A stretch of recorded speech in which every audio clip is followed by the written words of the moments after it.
At dahil natalo itong TNT Tropang Giga dito sa Barangay Ginebra at medyo nanganganib na yung tsansa nila na maka twice to beat advantage, kinakailangan ngayon ng TNT na kunin na itong si Cedric Barefield. Mas magiging malakas ang TNT kung nandyan si Barefield at itong si Jordan Heading pareho. At pwede naman talaga nilang i-trade ito. Ibig sabihin, pwede nilang kunin si Barefield sa pamamagitan ng trade sa Blackwater Bossing kung saan ibibigay ng TNT ang tatlo nilang players. Itong si Kim Aurin, si Paul Varilla at itong si Barclay Ebonia. Ito ang magiging trade na gagawin ng TNT para masecure ang serbisyo nitong si Cedric Barefield. Kapag nakuha na ng TNT itong si Cedric Barefield, sigurado na magiging mas maganda yung lalaroin nila sa finals. Kung sakasakaling umabot sila doon, pero ang gusto talaga nila ngayon masigurado na pagdating ng playoffs ay ready na talaga sila at yan ngayon ang gagawin itong TNT Tropa.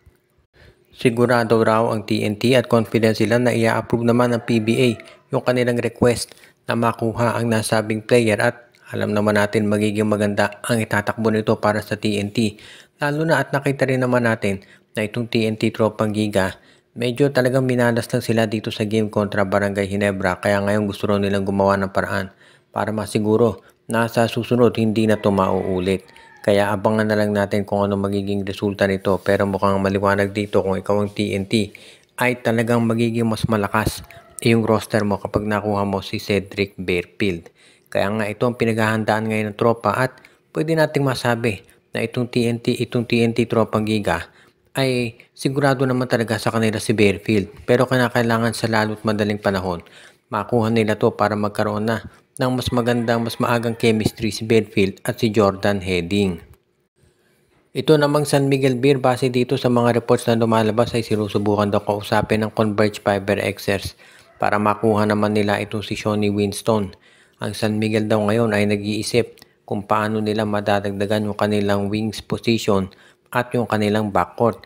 Itong si Shawnee Winston ang mukhang perfect fit dito para sa San Miguel Beer kaya nga gusto raw nila magawa itong trade na to sa lalo't madaling panahon. Ang pag-uusapan na lamang daw ay kung sino ang ibibigay nilang kapalit para dito kay Winston. Hindi po pwede si Jeron Teng dahil nanggaling na yan dito sa Converge at syempre hindi na nila yan kukunin. So baka ang i-offer na kapalit ng San Miguel itong si Andreas Cahilig at isang first round draft pick para dito kay Winston. Ngayon naman kung sakasakali na hindi yan tanggapin ng TNT, posible, ng Converge, posible na si Mawala Tautuwa ang ibibigay nitong San Miguel Beer. Marami silang pwedeng maging option dito at ang maliwanag dyan, itong San Miguel naman, pagdating dito sa pagkuha kay Shawnee Winston, alam natin na ang talagang gusto talagang kunin ng San Miguel noon si Arvin Tolentino pero hindi nga ito natuloy dahil dito sa pandesisyon ni Arvin Tolentino na mag-abroad. Kaya nga ngayon itong San Miguel ang kukunin na itong si Shawnee Winston at mukhang open naman daw si Winston dito sa oportunidad na maglaro para sa SMB. At kapag napunta siya sa San Miguel magkakaroon naman niya sigurado ng minuto roon. Magiging oportunidad dito para kay Winston na manalo pa ng kampyonato kung siya ay mapunta sa SMB. Kaya nga maraming naniniwala na yan talaga ang magiging plano dito si Shawnee Winston. At kung maging okay naman yung kapalit ng San Miguel, sigurado na hindi magkakaproblema at maaaprobahan agad ang ganitong klaseng trade. Kaya nga itong San Miguel ay excited na raw dito sa posibilidad na makuha nila kaagad-agad itong si Shawnee Winston mula dito sa Converge. Ito namang Barangay Ginebra ayon sa mga reports na lumalabas ngayon ay pinag-aaralan na raw kung saan team nila dadalhin itong si Bon Pesumal. Mukhang malaking desisyon na gagawin ng Ginebra dito dahil gusto raw nila na ito si Pesumal dahil hindi naman talaga nagagamit sa totoo lang ay i-trade na dito sa ibang koponan at mukhang ang gusto raw nilang puntahan nito ay either Northport o Phoenix. Isa doon sa dalawang teams na yan ang pagdadala kay Pesumal. Kung sakaling mapunta sa Phoenix yan, baka si Richie Rivero maging kapalit. So si Rivero baka mapunta na dito sa Barangay Ginebra. Samantala naman, posible rin na baka itong Barangay Ginebra ay dali naman siya dito sa Northport Patampier. Alam natin yung Northport maraming mga players dyan na malamang ng trade. Kaya hindi na ako magugulat kung sakasakali na itong si Bon Pesumal either dyan sa dalawang team na ay mapunta. Ang maliwanag dito siya ay maaalis na dito sa Barangay Ginebra. Medyo nakapanghihinayang dahil maganda naman sana ang karera nito si Pesumal pero kadalasan napupunta siya doon sa mga teams na loaded na with talent kaya hindi siya talaga nagagamit. Nung nasa Global Port dati siya sana maganda kaya lang nakuha ng San Miguel nabangko.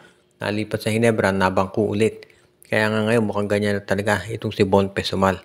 Kaya nga hindi na talaga masasabi natin na magtatagal yan dito sa Barangay Ginebra. At mula naman magugulat yan talaga dahil ito si Pesumal ayon sa mga reports ay mukhang ite-trade na talaga. At baka nga isabay na rin itong si Jason David, si Ben Adamos at yung iba pang mga players nitong Gin Kings ngayon.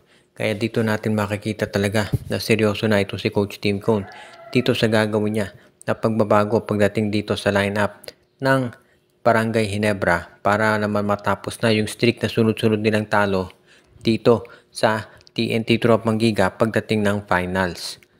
At ang huli nating balita ngayon ayon dito sa mga reports, huwag na tayong magulat kung si Chito Victorero daw ay papalitan pagkatapos nitong Philippine Cup. Parang ang desisyon daw ng management, kinakailangan mag-champion nitong Magnolia Chicken Templados. Kung hindi, mapapalitan na si Victorero. Hindi naman lingid sa kaalaman ng lahat na medyo matindi na yung nagiging pressure dito sa Magnolia na manalo. Lalo na at alam naman natin na maganda yung kinalabasan nitong kanilang performance ngayon. At syempre pwede rin nating masabi na maganda rin naman ang tinatakbo nitong lineup ngayon ng Magnolia Chicken Templados. At ang kinakailangan nga lang daw ayon doon sa mga reports ay mag-blend din talaga itong si William Navarro. Pero kung sakasakali na hindi maging maganda resulta nito at talagang itong Magnolia hindi magkampiyon, mapipilitan ng San Miguel Corporation na palitan na itong si Victorero. Kahit sabihin pa natin na yan ay appointee ni Alfrancis Chua, parang ganun daw talaga ang mangyayari ngayon. Dahil mukhang itong si Alfrancis Chua ay parang tanggap na rin niya na kinakailangan na talagang palitan itong si Chito Victorero. Kaya nga ngayon, wag na tayong magtaka kung dyan rin mauwi ang lahat. Dahil syempre kung ikaw naman itong Magnolia Chicken Templados, abay ang tagal-tagal mo lang hindi nagcha-champion. At ang tagal na rin coach nito si Victorero, ibig sabihin, bakit pinakamatagal na tenure ito si Victorero dito sa PBA gayong wala pa naman siya napoproduce na kampyonato sa napakatagal na panahon. Isang championship pa lang ang nakuha nito. Kaya nga ngayon itong Magnolia, sabihin naman natin kahit gustuhin ni Chua na manatili ito si Victorero dyan, malamang ito ay mapalitan na. Kaya hindi na ako magtataka kung naghahanda na ang Magnolia sa ganyang posibilidad. Lalo na kung matanggal itong Magnolia Chicken Templados dito sa playoff sa PBA. Alam natin marami nang nakaprepare na pwedeng pumalit dito. Shout out kay Dalmacio de Guzman, Malyari Mascareñas, Katsakino Ducusin, Michael D, Anthony Alon, RG Bueno at Dalina family, Joshua Giray Espejo at Rosales family, Ireneo Salangsang, Dexter Domer, Enju at sa iba pa nating mga viewer.